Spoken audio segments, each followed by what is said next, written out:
আমি আমার নিজেকেই তো সম্মান করতে পারি না, আমি ভারতকে কেন করব? ওই সৌদি আরবের লোকেরা আমাকে মিসকিন ডাকে, লাথি মারে জব্বা পরে, আমাদের মেয়েদেরকে ধর্ষণ করে কাজের বুয়া হিসেবে নিয়ে গিয়ে, আর আমাদেরকে একটা আকামা দেয়। ওইখানে আমরা খেজুর খেজুর খেজুর কাটি, খোরমা খেজুরের চাষ করি, ওইখানে আমরা রাজমিস্ত্রি করি, হ্যাঁ, ওইখানে আমরা রাস্তাতে মানুষের জুতা পালিশ করি।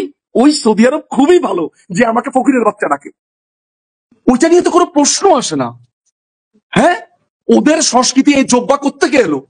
এই গরমের দেশে বাঙালির মাথায় টারবাইন কেন? ওইটা সাংস্কৃতিক আগ্রাসন না? সেইটা নিয়ে কোনো কথা নাই, কারণ আমার সৌদি আরব, ও আমাকে লাথি দিয়েছে, এটা অনেক অনেক মিষ্টি একটা লাথি। কিন্তু ভারত খারাপ, 30 লক্ষ লোককে মেরে ফেলেছে। সেই পাকিস্তান, প্যারে পাকিস্তান, সেই পাকিস্তান খুবই ভালো, শুধু খারাপ হচ্ছে ভারত।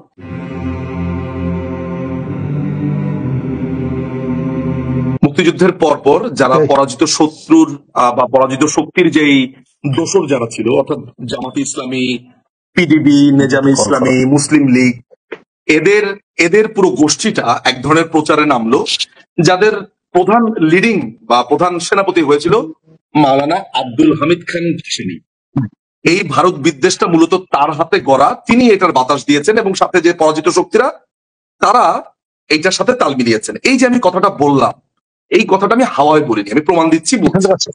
আপনাদের হাতে যদি হক কথা পত্রিকাটা থেকে থাকে, সেই সময় তৎকালীন মাওলানা আব্দুল হামিদ খান ভাসানীর সম্পাদনাতে বের হতো, সেই পত্রিকাটি আমার কাছে আছে। আমি এখন চেন্নাইতে, তো আমি বের করে দেখাতে পারছি না, আমার লন্ডনের বাসাতে আছে, বাংলাদেশের বাসাতে আছে। সেখানে বের হয়েছে 27শে ফেব্রুয়ারি 1972 সাল। এই ভারত বিদ্বেষ, ভারত এই করেছে সেই করেছে, মানে ভারতের, এবং আরেকটা মিথ তৈরি করা হয়েছে যে দুই পাকিস্তানকে ভেঙে দিয়েছে ভারত, এটাই বাংলাদেশ। আমি একেবারে বড় অর্থেই যেতে চাচ্ছি না, আপনি আপনার নিজের জীবনের ছোট্ট অর্থে যান। কোনো বান্ধবীকে, কোনো বন্ধুকে, কোনো আত্মীয় স্বজনকে সাহায্য করেছেন কখনো? নিশ্চয়ই জীবনে তার প্রতিদান পেয়েছেন তো। মানে আমি আর বিস্তারিত বলছি না, কোনো আত্মীয় স্বজন, বন্ধু বান্ধব, কাউকে সাহায্য করে দেখেন আর একটা বাঁশ ধরিয়ে দিবেন। বাঙালি বলবো না, আমি বাঙালি বললে আমার ওপার বাংলার কথাও বলতে হয়, আমি বাংলাদেশিদের কথা বলতে চাই। এই বাংলাদেশটা ঠিক এমন, যেই রাষ্ট্র আপনার 1 কোটি শরণার্থী বা তারও বেশি শরণার্থীকে সাহায্য করলো। কেন যুদ্ধটা হয়েছিল? আপনার দুটো দেশ ভাগ হলো, মুসলিম এবং হিন্দু ক্ষেত্রে ভাগ হলো। বলা হলো কি, আমরা হিন্দুদের মাধ্যমে নির্যাতিত। হ্যাঁ, সত্যি কথা তো, তাই তো। আমরা তখনকার হিন্দু এলিটের মাধ্যমে নানান ভাবে নির্যাতিত হয়েছে, আমি ধরে নিচ্ছি, অনেক ইতিহাস আছে। সামন্তবাদী হিন্দুদের, সেই সময় জমিদারদের উৎপাত ছিল বা নানান ধরনের একটা প্রয়োজন অনুভূত হয়েছে। আমি যে আলাপটাতে যাচ্ছি, এরপরে যখন আমরা মুসলমানরা একটা রাষ্ট্র করলাম, সেখানে আমাদেরকে বলা হলো আমরা খারাপ মুসলমান, আমরা দেখতে কালো, আমরা দেখতে ভালো না। ওরা হচ্ছে আলতাফ মুসলমান, মানে পশ্চিম পাকিস্তানের আলতাফ মুসলমান। সেইখানে আমাদেরকে ভাগ করে দেওয়া হলো। অর্থাৎ এই ধর্মের ভিত্তিতে ভাগ করাটা যে একটা মস্ত বড় ভুল, আমরা তখন বুঝে গেলাম। আচ্ছা, আমাদেরকে 24টা বছর আমাদের রক্ত চুষে নিল, আমাদের আর্মিতে আমাদের স্থান নেই, আমলাতন্ত্রে আমরা শূন্য হয়ে পড়েছি, আমাদের সমস্ত পশ্চিম থেকে সমস্ত টাকা যা আসে সেটা তারা নিয়ে যায়, কোন ডেভেলপমেন্ট হয় না। আমরা ইলেকশনে জিতলাম, আমরা ক্ষমতায় যেতে পারলাম না। এইটা কি ভারত লাগিয়েছে? মানে 169টা সিট জিতার পরে পূর্ব পাকিস্তানের নেতা, জাতির জনক বঙ্গবন্ধু শেখ মুজিবুর রহমান প্রধানমন্ত্রী হবেন, এইটা হতে দিল না। তাহলে বলতে হবে এটা ভারত করেছে, মানে সবকিছু ভারতের দোষ। আমার আর্মির মেজর হচ্ছে 5টা, 10 না। আমি শেষ করি আপনাদেরকে এই জিনিসগুলো আপনি জানেন, কলিমুল্লাহ স্যার জানেন, জয়ন্তদা জানেন, কিন্তু অনেক দর্শকদেরকেও জানতে হবে। আমরা নির্যাতিত হলাম, নিষ্পেষিত হলাম, সেটার কোনো সমস্যা নাই, সেটা ভারত করেছে। সেটা আমার প্যারে পাকিস্তান করেনি। আমার এখানে বুটের লাথি দিত আইয়ুব খান, ইস্কান্দার মির্জা, টিক্কা খান। হ্যাঁ, লাথি দিয়ে বুট পালিশ করতাম, আমি পাঞ্জাবিদের বুট পালিশ করতাম। উঠেছে একটা অনিচ্ছুক জাতিকে বঙ্গবন্ধু স্বাধীনতা এনে দিয়েছে। তো আলটিমেটলি ব্যাপারটা যেটা দাঁড়িয়েছে যে ভারত আমাদেরকে তখন সাহায্য করেছে, আমি তার সীমান্তে গিয়ে বেঁচেছি, কোটি কোটি মানুষ তার প্রাণ বেঁচেছে। যুদ্ধে জিতার পরে কি করলাম? ভারত নিজেদের স্বার্থে করেছে, এটা ভারত নিজেদের স্বার্থে করেছে। দুদিকে দুই পাকিস্তান থাকবে। কত বড় নিমক হারাম একটা রাষ্ট্র, নিমক হারাম তো হবেই।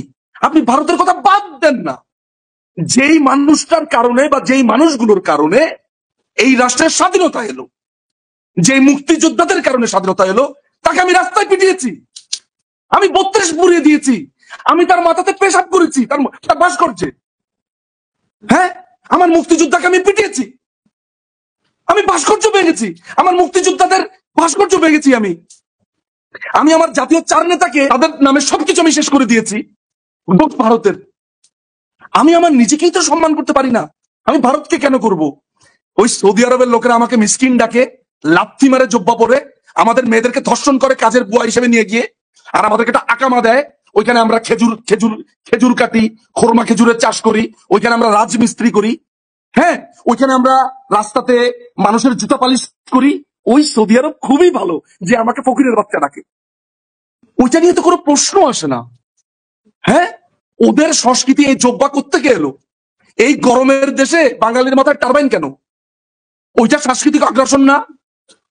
সেইটা নিয়ে কোনো কথা নাই, কারণ আমার সৌদি আরব, ও আমাকে লাথি দিয়েছে, ওটা অনেক মিষ্টি একটা লাথি। কিন্তু ভারত খারাপ, 30 লক্ষ লোককে মেরে ফেলেছে। সেই পাকিস্তান পেয়ারে পাকিস্তান, সেই পাকিস্তান খুবই ভালো, শুধু খারাপ হচ্ছে ভারত। ভারতের অসংখ্য অসংখ্য হেজিমনির কথা আমি বলতে পারবো আপনাকে, কিন্তু আমি ভারতকে ঘৃণা করি না। আমি তার সাথে ডিল করবো একটা রাষ্ট্র হিসেবে। ভারত একটা রাষ্ট্র না, ভারত কি একটা রাষ্ট্র না? সে তার প্রফিট দেখবে না? সে নদীর পানির কতটুকু আমাকে দিবে না দিবে, এটা সে তার লাভ দেখবে না?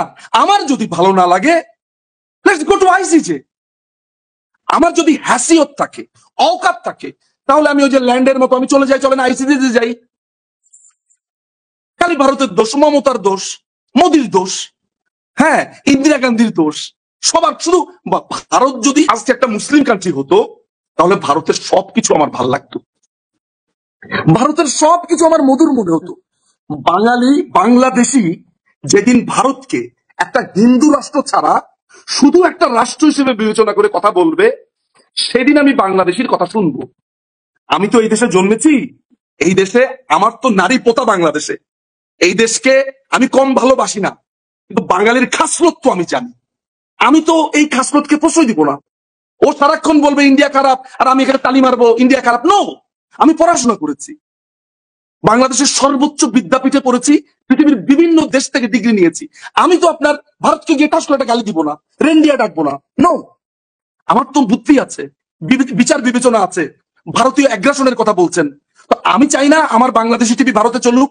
মানে আমার ভিতরেও তো অ্যাগ্রাসনের চিন্তা আছে। তো ভারতের আপনি জায়েদ খানের কোমর দুলানো ড্যান্স আর অপু বিশ্বাসের ড্যান্স আপনি রপ্তানি করতে চান, তাহলে ভারতের মতো মুভি বানান, ভারতের ছেলেপেলেরা দেখুক।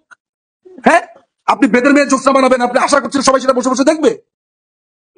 জওয়ান মুভি একদিকে, আর আরেকদিকে ফুল ফুটে না বন্ধু আরেকদিকে, হ্যাঁ, বাবা কেন চাকর আরেকদিকে। আপনি সেইটাকে রপ্তানি করতে চান। আপনার কোনো কোয়ালিটি নাই, আপনার কোনো সাংস্কৃতিক জ্ঞান নাই, আপনার কোনো রুচিশীল নাই, আপনি সভ্য না, কিন্তু আপনি মনে করেন যে আপনি পৃথিবীর সবকিছু। আগে ওই অওকাত অর্জন করেন। ভারতের একটা ছেলে গুগলের চিফ হয় কি করে?